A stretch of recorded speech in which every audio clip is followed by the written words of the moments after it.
వేసవిలో దొరికే పచ్చి మామిడితో వేరుశనగ గుళ్ళు కలిపి ఇలా చట్నీ చేస్తే ఇడ్లీ దోశతో పాటు అన్నంలోకి కూడా ఎంతో బాగుంటుంది.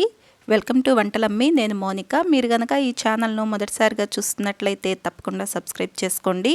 ముందుగా ప్యాన్లోకి 1 స్పూన్ నూనె వేసుకుని దీనిలో 3 స్పూన్ల మినప్పప్పును వేసుకోవాలి. ఇవి కాస్త వేగిన తర్వాత ఒక గుప్పెడు వేరుశనగ గుళ్ళను వేసుకోండి. వేరుశనగ గుళ్ళను వేసుకున్న తర్వాత ఒక అర నిమిషం పాటు సన్నని మంట మీదే నిదానంగా వేయించుకోండి. తర్వాత 3 అంగుళాల అల్లంను కాస్త చిన్న ముక్కలుగా చేసుకుని ఈ అల్లం ముక్కలను వేసుకోండి. కాస్త వేగనిచ్చి దీనిలోకి ఒక 4-5 ఎండుమిరపకాయలను వేసుకోండి. మీ రుచిని బట్టి మిరపకాయలు ఇంకొకటి లేదా 2 పెంచి వేసుకోవచ్చు. ఈ మొత్తాన్ని కూడా మనం సన్నని మంట మీదే వేయించుకోవాలి.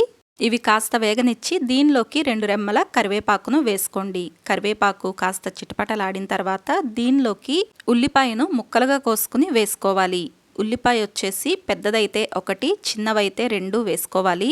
ఉల్లిపాయలు కాస్త పచ్చితనం పోయి ముక్క మెత్తపడాలి. అలా వచ్చేంత వరకు వేయించుకున్న తర్వాత దీనిలోకి 1 కప్పు పచ్చి మామిడికాయ ముక్కలను కాస్త పెద్ద ముక్కలుగా కోసి వేసుకోండి.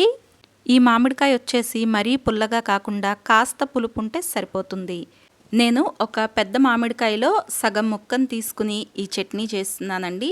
ఈ ముక్కలు వేసుకుని సన్నని మంట మీద నిదానంగా ఒక 2 నిమిషాల పాటు మధ్య మధ్యలో కలుపుకుంటూ వీటిల్ని వేయించుకోవాలి.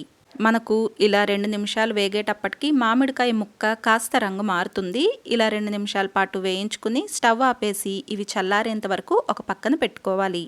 పూర్తిగా చల్లారిన తర్వాత ఈ మొత్తాన్ని మిక్సీ జార్లోకి వేసుకోండి.